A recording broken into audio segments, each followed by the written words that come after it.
Hello friends, আসসালামু আলাইকুম। আমি নুসরাত জাহান ইচ্ছা। আজকে আমি তোমাদের শিখাবো how to protect sheet lock cell in MS Excel in Bangla.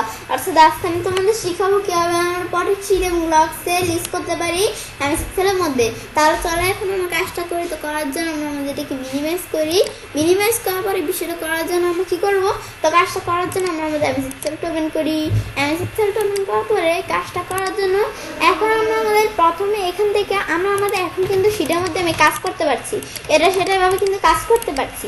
কিন্তু আমি যদি এই শীটটা লক করে দেই, মানে শীটটা আমরা লক না দিয়ে প্রোটেক্ট করে দিই, তো যেখানে আমরা ফরম্যাটে ক্লিক করা ফরম্যাট সেলে যে এখান থেকে করতে পারি, বা এই যে আমি এখানে আমাদের রিভিউ মেনুর থেকে এখান থেকে করতে পারি, বা আমি যদি ফাইল মেনুতে যাই, যাওয়ার পরে এই যে এখানে দেওয়া আছে প্রোটেক্ট ওয়ার্কবুক করতে পারি।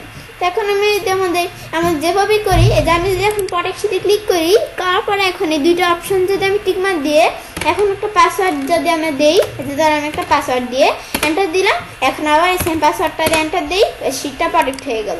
প্রোটেক্ট হওয়ার পরে এই শীটের মধ্যে আমি যদি কোনো কিছু লিখতে চাই লিখতে পারছি না, কিন্তু আমি শীটের মধ্যে আমাদের সেলে ক্লিক করতে পারছি, সেল সিলেক্ট করতে পারছি, কিন্তু এখান থেকে এই যে আমরা কিন্তু এই বিষয়গুলো করতে পারছি।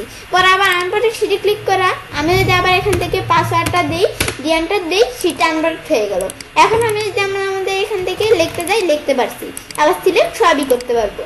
কিন্তু এটা দেখার পরে আমরা এখানে এভাবে ছাড়া আমি ধরো প্রোটেক্ট শীটে ক্লিক করে এখন আমি কি মাধ্যমে প্রোটেক্ট করি, তো এখন আমরা আমাদের এখান থেকে কি হবে, তো আমাদের সেই মাধ্যমটা হচ্ছে আমি যদি এই দুইটা অপশন টিকমার্ক উঠিয়ে দিয়ে এখন আমি যদি এটা প্রোটেক্ট করতে যাই, এই শীটটা যদি এখন আমি প্রোটেক্ট করি, এখন আমি যে কোনো একটা পাসওয়ার্ড দিয়ে এখন আমরা আমাদের দিয়ে এখন আমি এন্টার দিলে কিন্তু ওই সেম পাসওয়ার্ডটা আবার দিয়ে এন্টার দিই, এখন শীটটা প্রোটেক্ট হয়ে গেছে। এখন আমি শীটে কোনো সেলের মধ্যে ক্লিক করতে পারছি না, বা আমি এখান থেকে আমাদের কি করতে পারছি না, কোনো কিছু সিলেক্টও করতে পারছি না, এই যে কিছুই করতে পারছি না, লিখতে কিছু করতে পারতেছি না।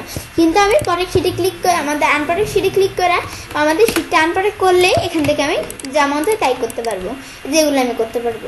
তো আমরা আমাদের এখান থেকে এই বিষয়গুলো দেখলাম, দেখার পর এখন আমরা আবার প্রোটেক্ট শীটে ক্লিক করি, আবার এগুলো দেখার পরে আমি কি দেওয়া আছে, তো এটা দেখার পরে allow all users of this worksheet to, তো এটা দিলে এই অপশনটা ভিতরে ক্লিক, কারণ আমাদের এগুলো এই বিষয়গুলো হচ্ছে যে আমরা আমাদের যদি আমাদের এই শীটটা আমি কোনো ইউজারের কাছে শেয়ার করি, তখন তারা আমি যে অপশনগুলো টিকমার্ক দিব সেগুলাই শুধু তারা করতে পারবে, আর কিছু করতে পারবে না। আমি ধর ফরম্যাট সেল এই অপশনে টিকমার্ক দিয়ে ওকে দিই, ওকে দেওয়ার পরে এখন আমি ধরো কোনো ইউজারের কাছে এটা আমাদের শেয়ার করলাম, এই যে ওয়ার্কশিটটা শেয়ার করলাম, এখন সে যদি আমরা এই ফরম্যাট সেলে যাই, ফরম্যাট সেলে যাইলে কিন্তু এই ফরম্যাট সেলের মধ্যে সমস্ত কাজগুলো করতে পারবে, যেটা টিকমার্ক দিব সেই বিষয়টাই তারা করতে পারবে।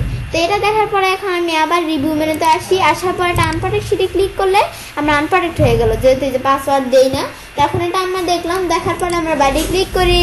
তো এটা দেখার পরে এটা ছাড়াও কিন্তু আমরা আমাদের এখান থেকে আরেকটা অপশন আছে, সেটা কি, তো এখন আমরা আমাদের এখান থেকে বলছি যে আমরা প্রোটেক্ট শীটের বিষয় দেখলাম, এখন আমরা দেখবো লক সেল।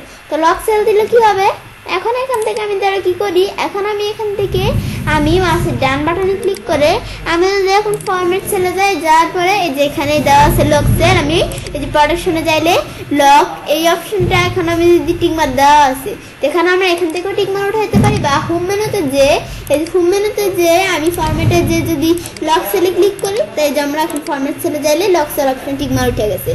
উঠে যাওয়ার পরে এখন আমি যদি এখন এখান থেকে এই ডাটাটুকু সিলেক্ট করার পরে এখন আমি যদি কোথায় যাই, এটা আমরা সিলেক্ট করার পর আমি রিভিউতে যে প্রোটেক্ট শীটে যে এখন আমি যদি এটা প্রোটেক্ট করতে যাই, এখন আমি ধর এটা আমরা প্রোটেক্ট করবো, তো এটা আমি ধর এখান থেকে আমি তোমাদের দেখানোর জন্য জাস্ট একটা আমাদের পাসওয়ার্ড দিয়ে প্রোটেক্ট করবো।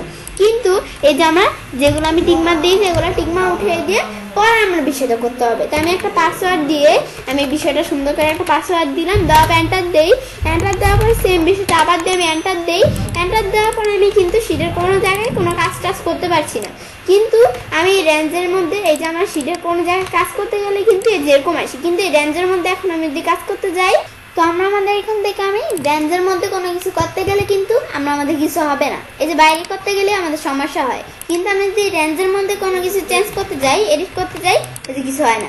এই যে এখানে কোনো কিছু এডিট করতে চাই হয় না, কিন্তু আমি যদি এখানে এডিট করতে যাই, এই যেরকম দেখাইতেছে। তো এই বিষয়টা আমরা এখানে দেখলাম। দেখানোর পরে এখন আমরা আবার আনপ্রটেক্ট করার জন্য এখানে ক্লিক করে আমি যদি আবার আনপ্রটেক্ট দিই, তা আবার আগের মতো হয়ে যাবে। এই যে আমরা এখন আমি আমাদের সঠিক পাসওয়ার্ড দিয়ে এন্টার দিই, এই যে এখানে আমরা লিখতে পারছি, এখানে লিখতে পারছি, পরে এখানে আমি চাইলে কোনো কিছু চেঞ্জ করতে পারছি। এই যে এখন এই বিষয়গুলো কিন্তু আমি সব কিছু করতে পারছি। তো এটা দেখার পর তবে আমি চাইলে কাজটা করতে পারি। এবার আমি খুব সহজে প্রোডাক্ট শিট এবং লক সেল ইউজ করতে পারি M6 মধ্যে। ফ্রেন্ডস, আমার আজকের এই ভিডিওটি যদি তোমাদের ভালো লেগে থাকে তাহলে আমার চ্যানেলটি সাবস্ক্রাইব, লাইক, কমেন্ট এবং সবার সাথে শেয়ার